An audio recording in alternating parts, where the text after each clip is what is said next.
Sur le ring, l'ODJ, TV Radio avec un expert spécialiste à l'énergie, Amine Bennouna.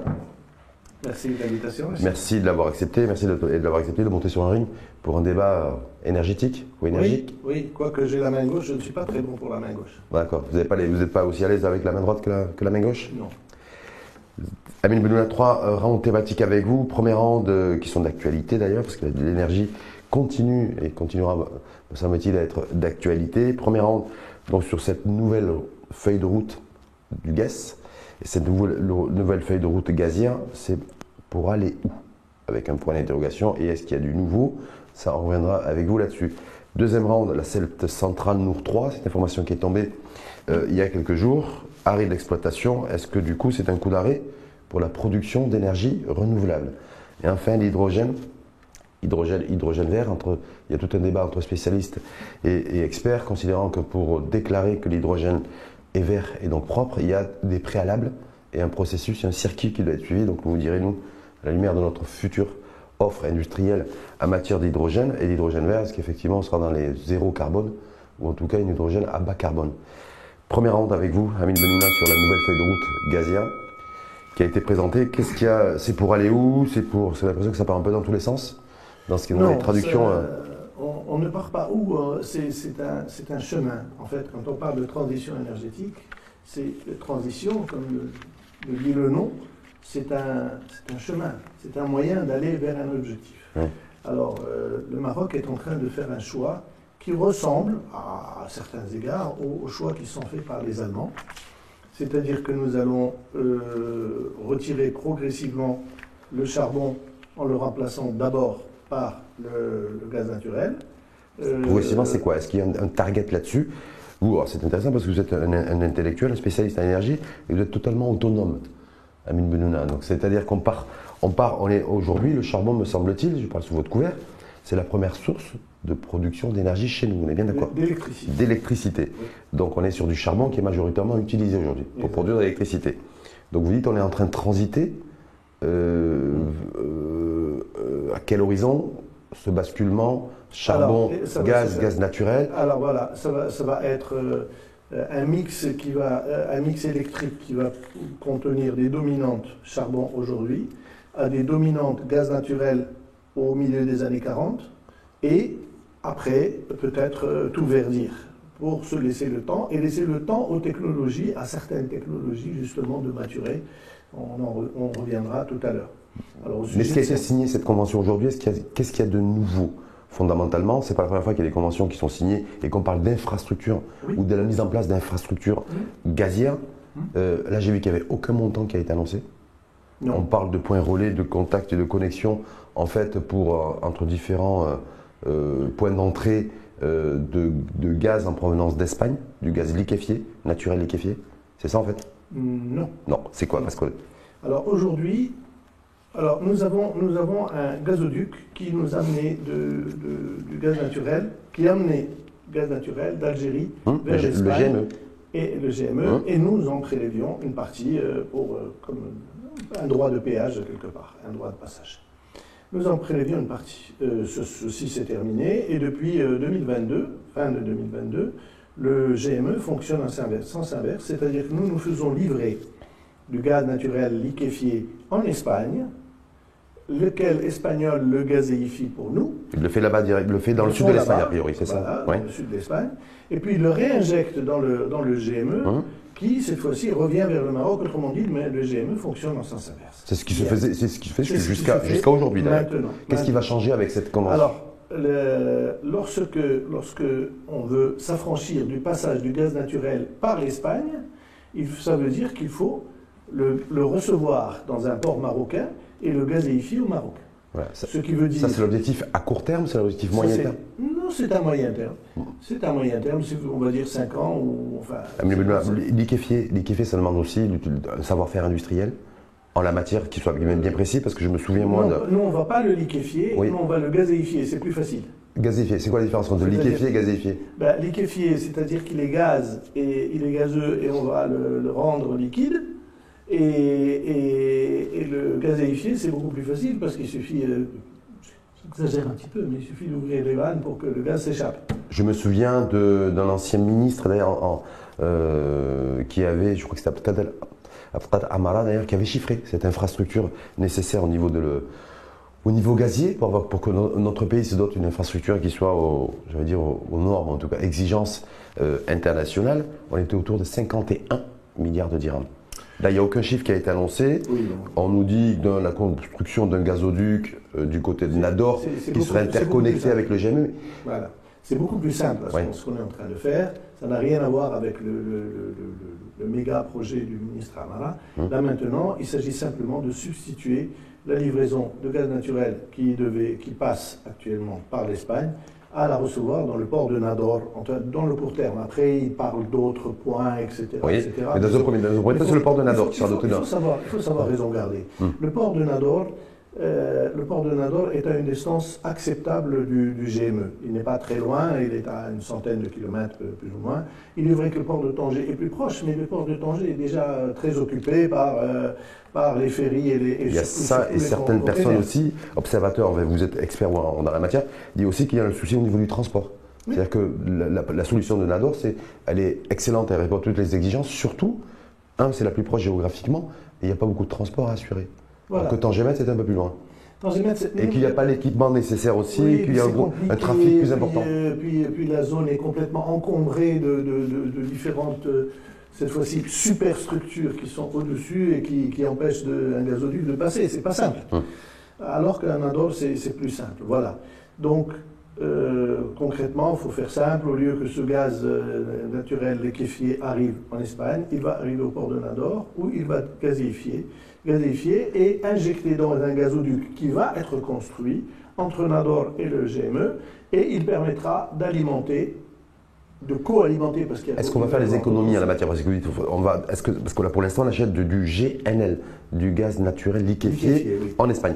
Vous dites là demain, donc lorsqu'il y aura la possibilité effectivement de capter du gaz au niveau de Nador, c'est du gaz qui va être gazéifié. À Nador, on est bien d'accord. On va être réparti sur l'ensemble du territoire. Est-ce qu'on va faire des économies d'échelle? Ça va coûter. Est-ce qu'on va se retrouver avec un mètre cube de gaz qui va être moins cher lorsqu'il va nous être facturé par nos voisins ibériques?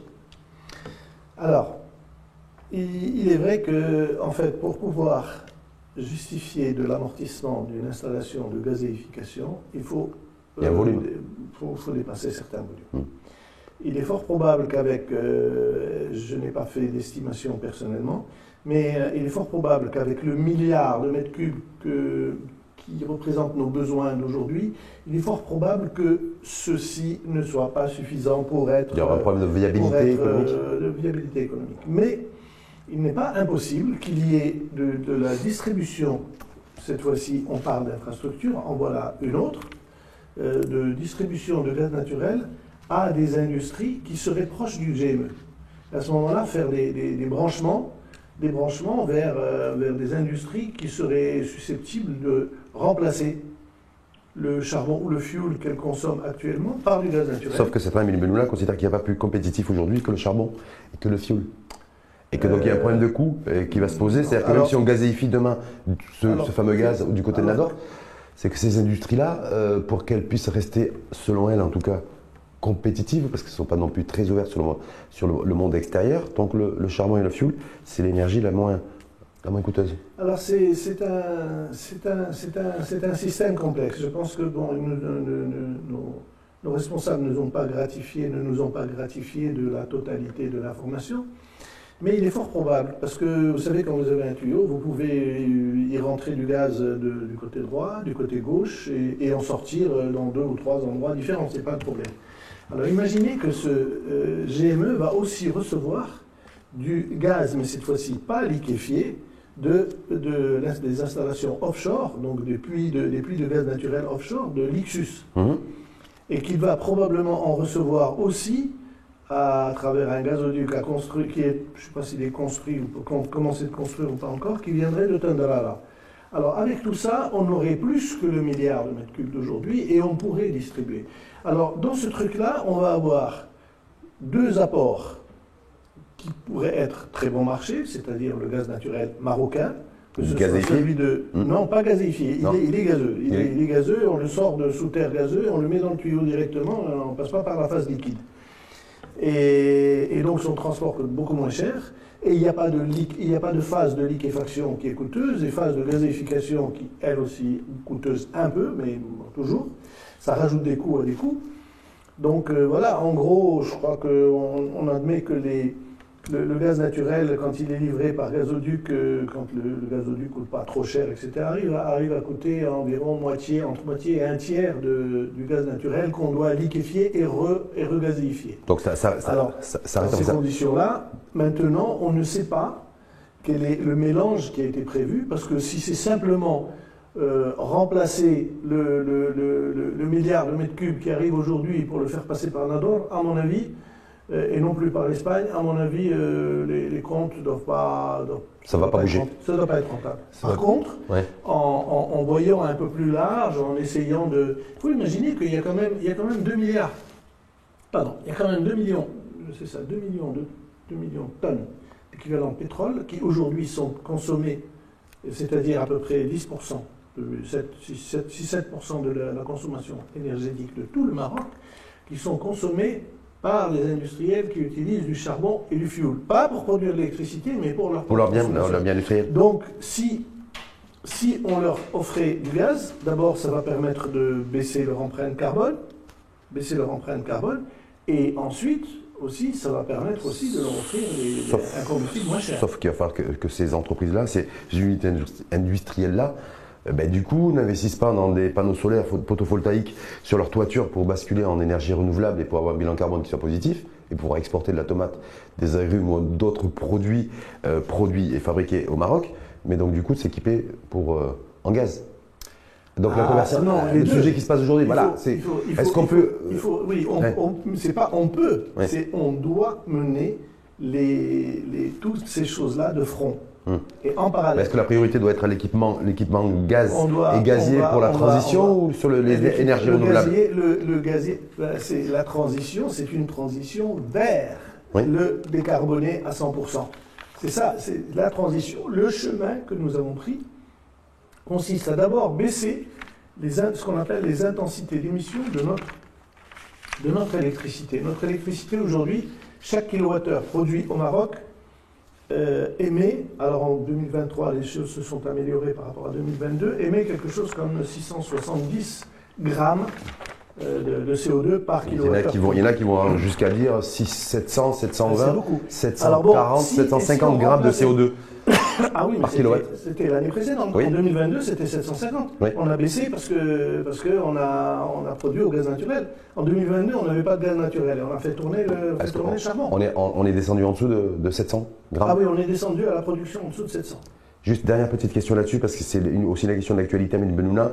Il y a des personnes qui ont fait un lien là-dessus avec cette nouvelle infrastructure gazière qui va être mise en place du côté de Nador, donc au nord du pays, et cette décision qui sera connue officiellement sur la question du financement concernant le gazoduc Maroc-Nigeria en fin d'année, fin 2024. Est-ce que du coup, qu'est-ce que ça vous inspire ça? C'est-à-dire nous on lance une nouvelle feuille gazière, puis en même temps on y verra beaucoup plus clair, en tout cas il y aura plus de clarté sur le financement du gazoduc Maroc-Algérie. On va développer des infrastructures terrestres gazières au Maroc. Alors, si le projet de gazoduc Maroc-Nigeria tarde beaucoup, eh ben, on aura au moins celle-là qui sera là pour nous donner du gaz en attendant que le projet Nigeria-Maroc se fasse. Le projet Nigeria-Maroc, je dis quand même que c'est pas pour demain, c'est pour une quinzaine d'années, au moins. Donc, on n'y est pas. Donc, c'est des infrastructures de transition également. C'est encore une solution de transition. C'est-à-dire, première transition, ça a été remplacer le gaz algérien par le gaz naturel liquéfié provenant d'Espagne, d'accord, livré pour nous en Espagne et passant par le gazoduc. Deuxième phase, on reçoit le gaz naturel liquéfié à Nador et nous le gazéifions pour qu'il rentre dans ce GME et qu'il réalimente les mêmes centrales. Troisième phase, et nous alimentons ce même GME avec les quelques centaines de millions de mètres cubes qu'on va avoir de gaz naturel local.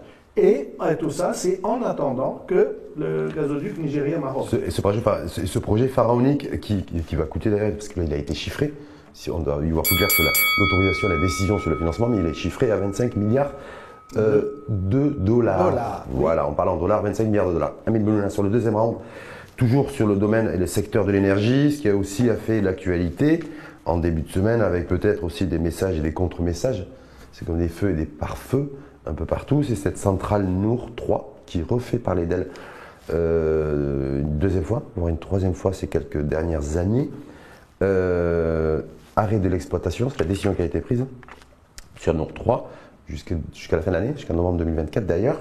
Est-ce que c'est un coup d'arrêt à la production d'énergie renouvelable et solaire essentiellement? Non, pas du tout. Pas du tout. Ça vous fait sourire? Oui, parce que bon, les centrales photovoltaïques, par exemple, fonctionnent, Dieu merci, sans problème, et il n'y a pas d'incident à signaler nulle part, d'ailleurs, ni chez nous, ni ailleurs dans le monde. Mais bon, sur le solaire, il n'y a pas... Alors, il faut savoir que le complexe de Ouarzazate comporte en réalité 4 centrales. Il y a 2 centrales, Nour 1 et Nour 2, qui sont qu'on appelle des centrales cylindro-paraboliques, c'est-à-dire qu'on envoie la lumière solaire sur des miroirs paraboliques, enfin, en forme, et qu'on concentre ces rayons solaires sur un tube, et ce tube contient de l'huile, laquelle huile va chauffer de la vapeur, va chauffer de l'eau pour produire de la vapeur, et après, avec la vapeur, on produit que ça devient comme n'importe quelle technique de charbon ou autre. Bien, alors ça c'est pour les cylindro-paraboliques. L'autre technologie, c'est Nour 3, c'est une centrale à tour. Centrale à tour, les miroirs sont par terre, ils sont tout autour d'une tour, et les rayons solaires viennent se concentrer sur ce qu'on appelle le foyer, en fait, sur le haut de la tour. Et voilà, et de nouveau, ça refait la même chose, c'est-à-dire qu'on chauffe de l'huile, laquelle l'huile va chauffer de l'eau, et l'eau va produire de la vapeur, et la vapeur... Avec de la technologie qui est concentrée sur le site. Exact. Alors maintenant, le problème, c'est que d'abord, il y a une première chose, oui. il faut dire que beaucoup ont dit « Ah, c'est la centrale à tour qui est en question ». C'est faux. Ce n'est pas la centrale à tour. Le problème qui est arrivé à Nour 3 s'est produit dans le réservoir de stockage de sel fondu. Oui. Alors parce que ces centrales, elles fonctionnent comment? On peut les faire fonctionner au fil du soleil, comme du photovoltaïque, comme ce qu'on veut, ça ne pose pas de problème. Mais le Maroc a choisi de stocker de la chaleur sur les 3. Alors Nour 1, Nour 2, Nour 3. En fait, la chaleur... Donc la défaillance, c'est produit au niveau du stockage. C'est ça, au niveau du stockage. Et d'ailleurs, les 3 centrales, 1, 2 et 3, sont pourvues, toutes les 3, de réservoirs de stockage de sel fondu. Et là, c'est en fait la centrale la plus récente, c'est-à-dire celle qui a été mise en service en 2018, oui. dont le réservoir de stockage a présenté des fuites. Alors, il faut imaginer que c'est un réservoir qui contient des sels fondus qui sont à très haute température. Ensuite, ce sont des sels qu'on ne manipule pas comme ça, avec facilité, il faut prendre d'énormes précautions, etc. Imaginez un immeuble de plusieurs dizaines de mètres de diamètre, de plusieurs étages de haut, et qui est plein de sel et qu'il va falloir vider complètement pour pouvoir réparer.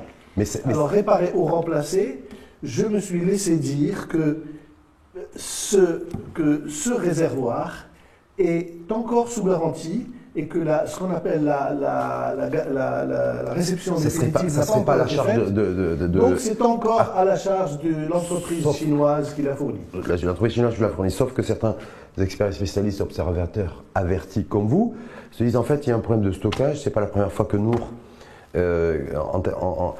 centrale solaire, connaît des difficultés et des problèmes, et que le défi principal du Maroc au sens très large du terme, que ce soit du solaire, que ce soit de l'éolien, c'est justement ce stockage. Est-ce que ça veut dire qu'en valeur aujourd'hui, à la lumière de ce qui s'est produit au niveau de la centrale solaire Nour 3, ça montre qu'effectivement, le stockage chez nous, c'est toujours pas réglé. Alors, et que ça va bien au-delà de cette fuite de réservoir. Alors, il faut savoir une chose, c'est que ces centrales qu'on appelle centrales solaires à concentration ou bien centrales solaires thermodynamiques, parce qu'elles produisent la chaleur à haute température avant d'être converties en électricité, ces centrales-là sont archi-minoritaires par rapport aux centrales photovoltaïques qu'il y a dans le monde. Elles représentent probablement ou peut-être moins de, je n'ai pas les chiffres en tête, mais certainement moins de 2% des quantités installées dans le monde. Alors, le Maroc a choisi cette voie. Moi, j'aimerais bien D'ailleurs, savoir. on sait toujours pas pourquoi, d'ailleurs. Moi, Vous savez pourquoi, vous j'aimerais bien savoir quel est ce consultant qui a conseillé au Maroc cette voie, parce que je voudrais bien lui tordre le cou, parce que finalement, on a pensé à ça en 2009, parce que ce qui se passait, c'est qu'en fait, en 2009, il est vrai que le solaire thermodynamique coûtait moins cher que son concurrent photovoltaïque. Mais le photovoltaïque perdait entre 9 et 10%. Les prix perdaient entre 9 et 10% par an. C'est énorme. Ce qui fait qu'aujourd'hui, le solaire photovoltaïque est beaucoup moins cher que le solaire thermodynamique. Vous avez vu ce rapport du Conseil économique et social et environnemental? Oui. Ça datait de 2020, une perte sèche estimée entre 16 et 17 milliards de dirhams pour Mazen.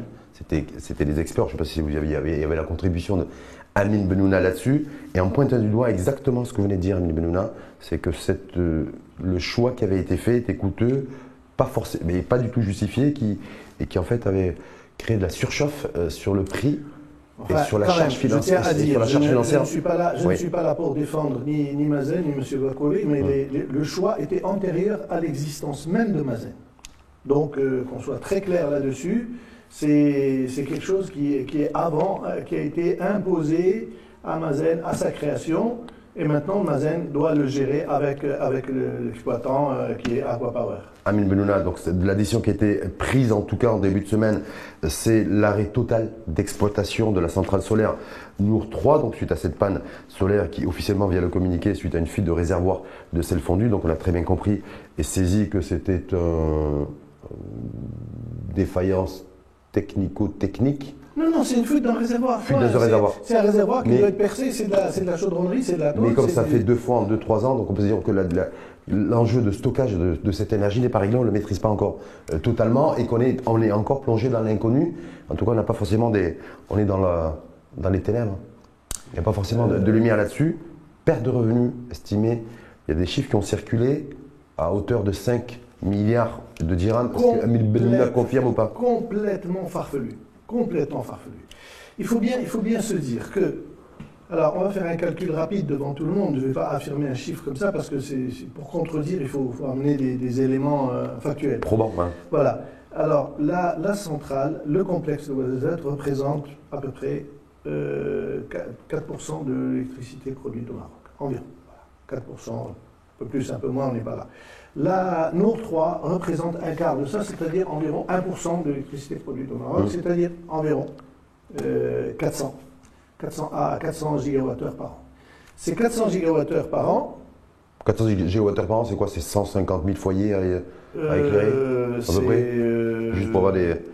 40 000. 40 000. Donc 400 000. Oui. Il faut compter 1000 par habitant, oui, c'est 400 000. D'accord. Oui, c'est ça. Alors, maintenant l'opérateur, lui, supposons qu'il ait toute cette année perdue sèche, donc toute l'année se dirige vers ça, c'est possible. Alors, il va perdre 1,5 dirham à peu près, fois les 400 gigawattheures, ce qui va représenter 600 millions de dirhams. Lui, il va perdre 600 millions de dirhams. Voilà ce que l'exploitant va perdre. L'exploitant, en l'occurrence, c'est Aqua Power. Voilà. Et donc, du coup, on divise par 4, puisque je crois que Mazen est actionnaire à hauteur de 25% d'Aqua Power, donc on divise la part en 3 par 4. Voilà, mais les chiffres même, laissons les chiffres comme ça, on va faire le package, on va cumuler les trucs.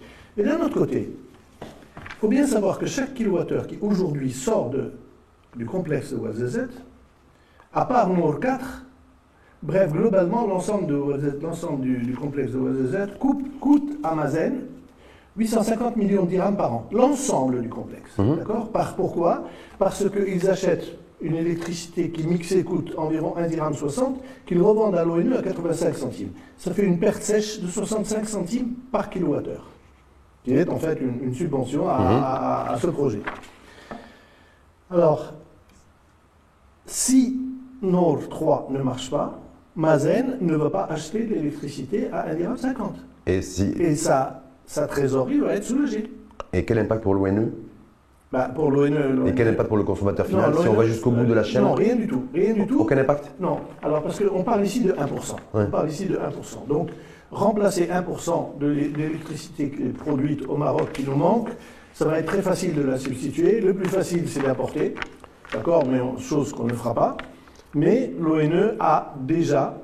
Il faut bien savoir que en 2022, lorsque nos voisins de l'Est nous ont privés du gaz naturel qui venait de chez eux, on s'est trouvé avec 10% de l'énergie annuelle en moins.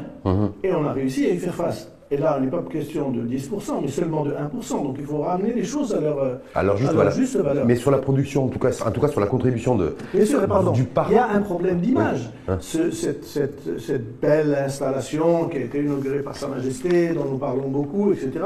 Bon, on a un petit peu honte qu'une partie de cette installation soit arrêtée. Mais, Dieu merci, cette année, Aquapower et Mazen ont été transparents et quelques jours après l'arrêt, ils ont sorti un communiqué, contrairement à 2022 où il y a eu des dysfonctionnements et où personne n'a rien dit. Si, à part Amin Bennouna, et en 2021 ou 2022, c'était la même chose, c'était un arrêt de l'exploitation qui a duré 1 an. Non. Précédemment. Non. Hein? Non. 2022. C'était l'été 2022. Non. Ça a commencé un petit peu en décembre 2021, un petit peu. Ouais. Et puis il y a eu les 3 premiers mois où il y a eu des déficits de production du complexe de Ouarzazate. Mais ça n'a duré que 3 mois. Alors.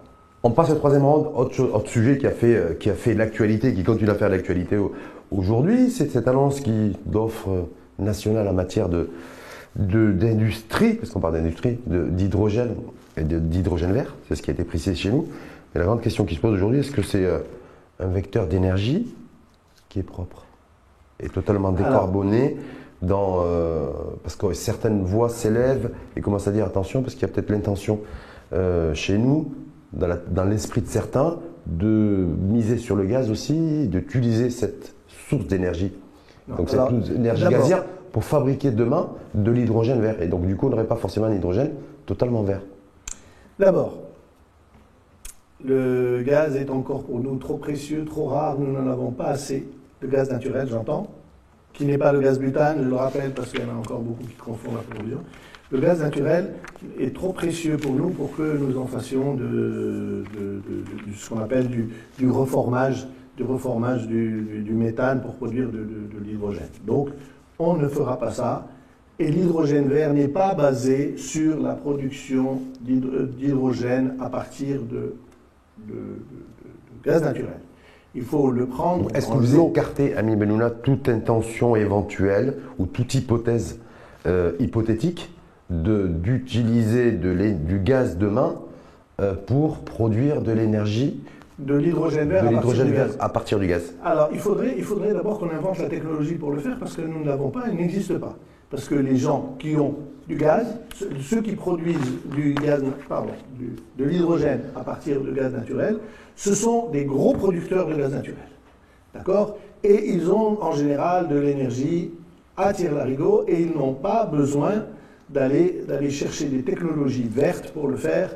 Ils utilisent du combustible pour faire le reformage. C'est-à-dire qu'ils utilisent du gaz naturel pour casser le gaz naturel et pour en extraire l'hydrogène. Le substrat gazier. Voilà. Donc, à mon avis... Donc ça, vous écartez ça? Je l'écarte. On va pas faire... Déjà que quand il s'agit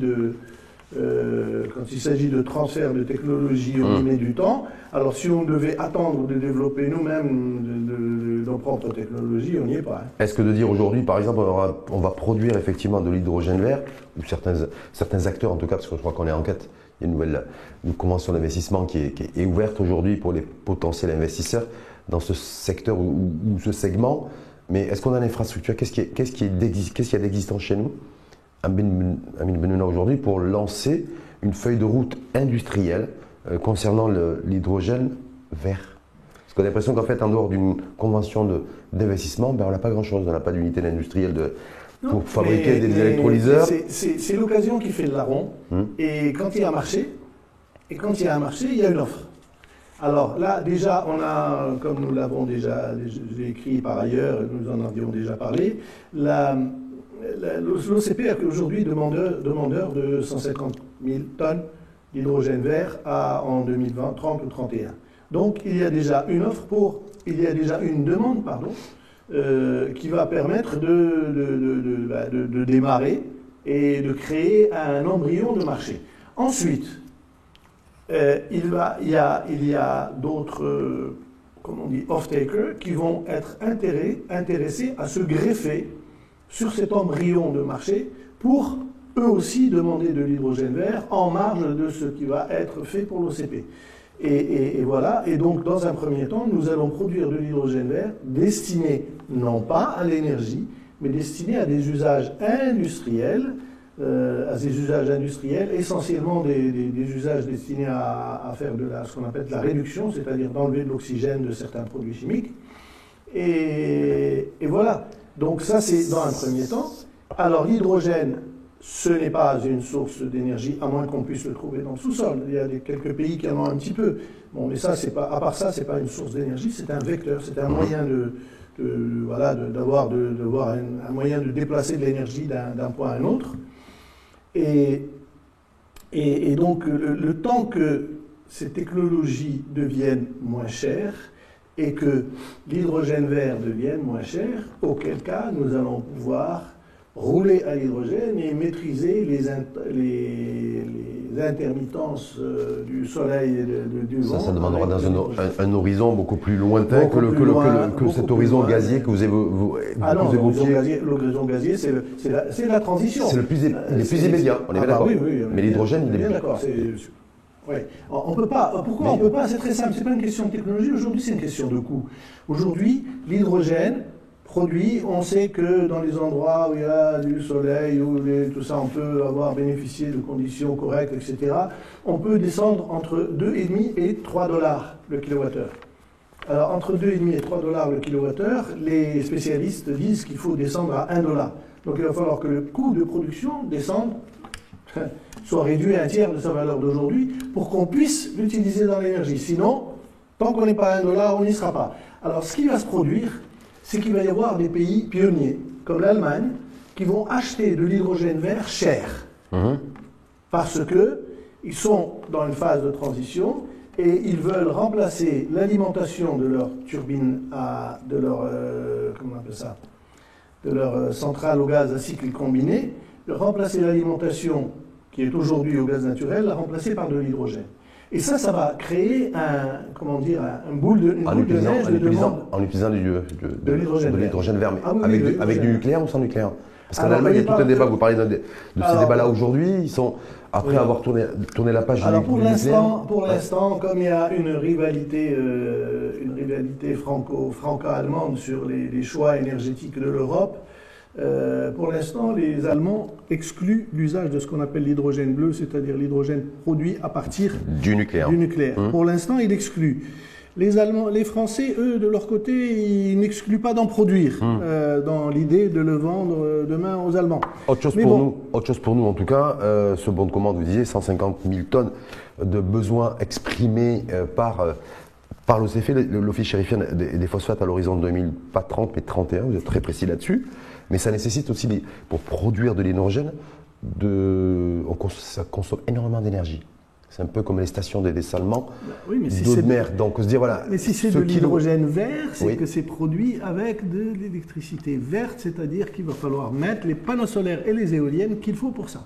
Et c'est prévu, parce que c'est prévu, mais en même temps, je me dis 2030, 2031, 2030, c'est la Coupe du Monde qu'on va co-organiser. 2031, il va falloir satisfaire les besoins de l'OCP. Donc je me dis, est-ce que ça nous laisse un laps de temps, un délai de carence, comme on dit, de 5-6 ans. Donc 5-6 ans pour pouvoir produire suffisamment d'électricité propre pour produire de l'hydrogène. Ça va être très compliqué, me semble-t-il. Non.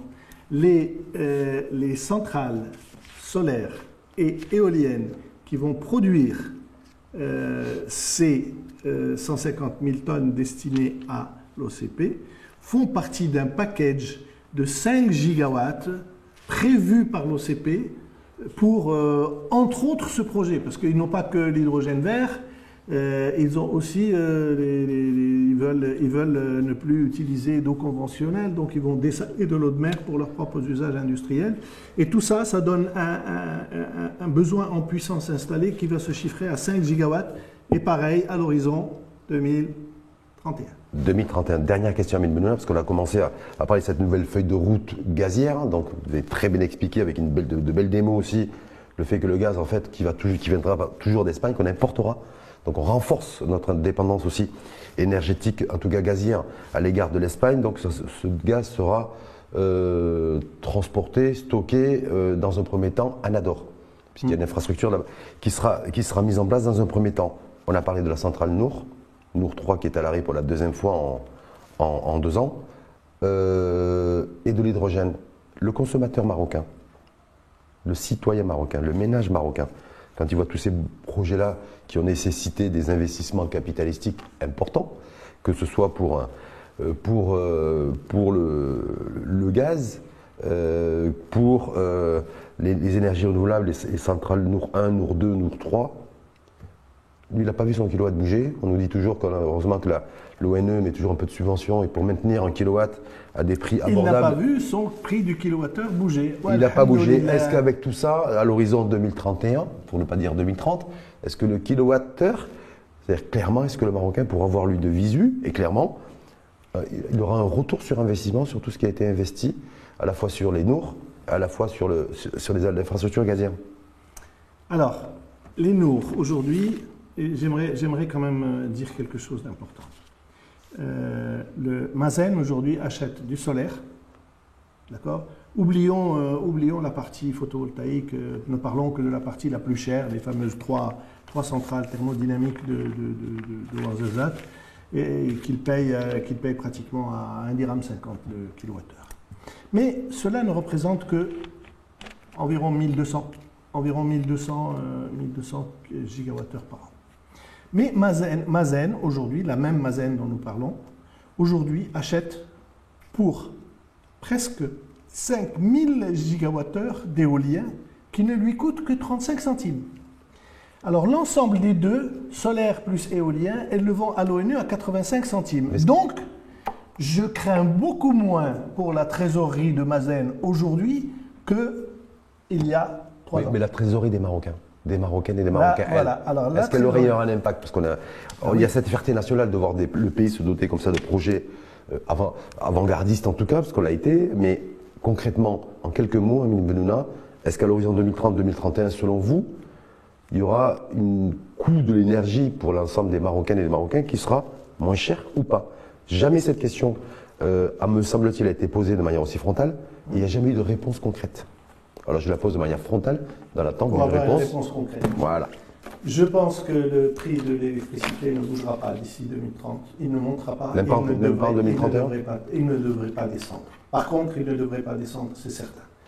À moins qu'il n'y ait une catastrophe à l'échelle internationale et que le dollar vienne se pointer, pardon, pas le dollar, mais le baril vienne se pointer à 150, oui, vienne se pointer à 150 dollars le baril, et qu'il reste à 100, je ne parle pas d'une pointe circonstancielle, je parle de stationner à 150 dollars, auquel cas le Maroc ne pourra pas maintenir les prix de l'électricité actuels. Donc ça veut dire, ça veut dire qu'il y a un risque que les prix augmentent.